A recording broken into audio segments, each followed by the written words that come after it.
Assalamualaikum warahmatullahi wabarakatuh. Bismillah, alhamdulillah.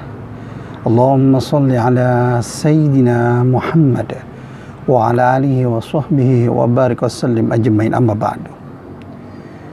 Alhamdulillah, teman-teman yang dimuliakan Allah Subhanahu wa taala, masih tetap di channel kami Az-Zumrah TV, dakwah wa syifa bidu'a.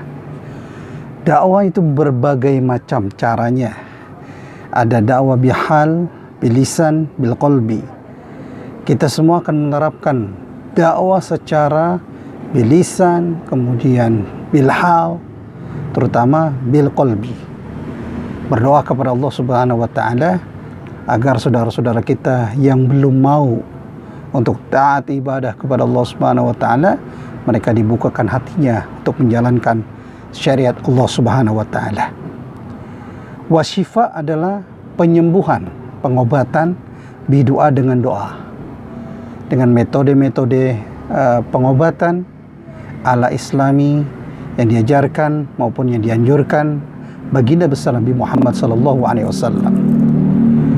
Berbicara tentang pengobatan, makhluk manusia adalah makhluk yang diciptakan oleh Allah Subhanahu wa taala.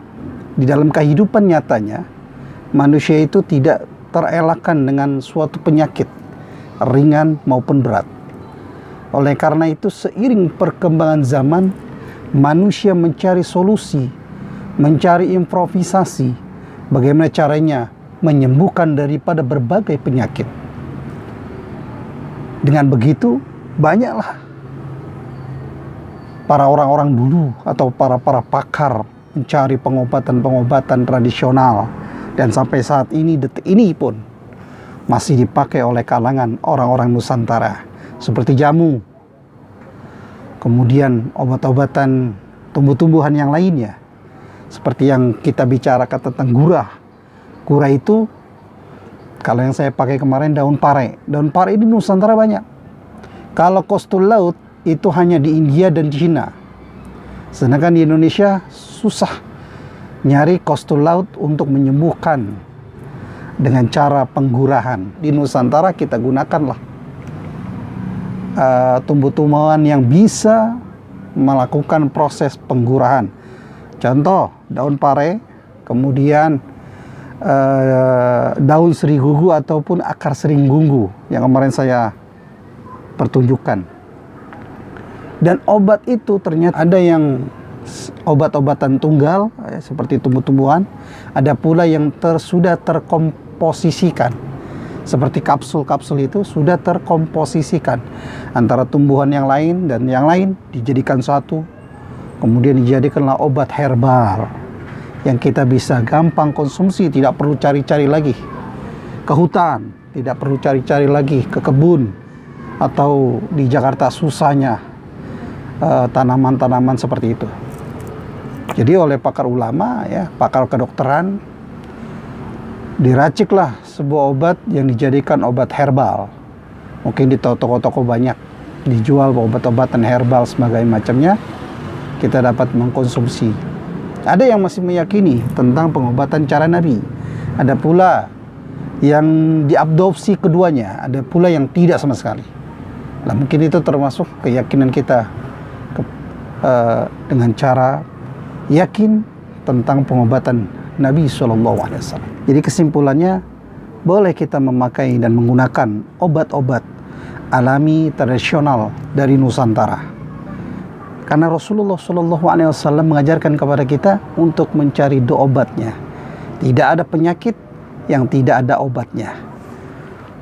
Seperti di dalam kitab Tibun Nabawi, paslun, tentang suatu pasal, lil maradu nau'an, penyakit itu ada dua.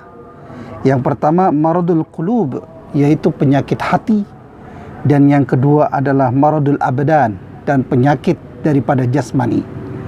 Penyakit ada dua, penyakit rohani maupun penyakit jasmani.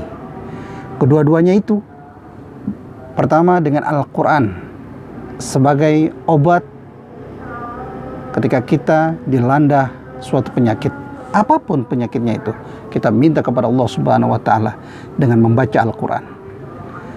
Dan yang kedua, adalah penyakit jasmani atau rohani. Itu hanya bisa disembuhkan melalui obat-obatan, tumbuh-tumbuhan, dan segala macam maupun yang sudah dikomposisikan oleh Rasulullah SAW. Dianjurkan kita untuk mencari obatnya.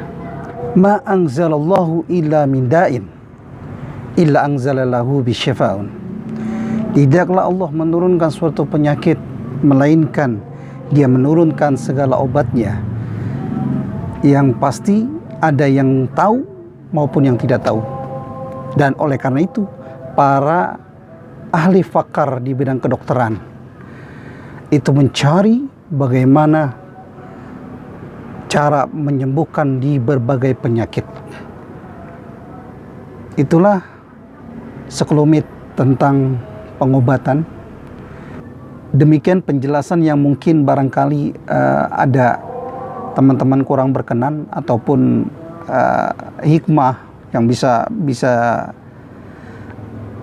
diambil hikmahnya walaupun sedikit, mudah-mudahan menjadi keberkahan untuk kita semua.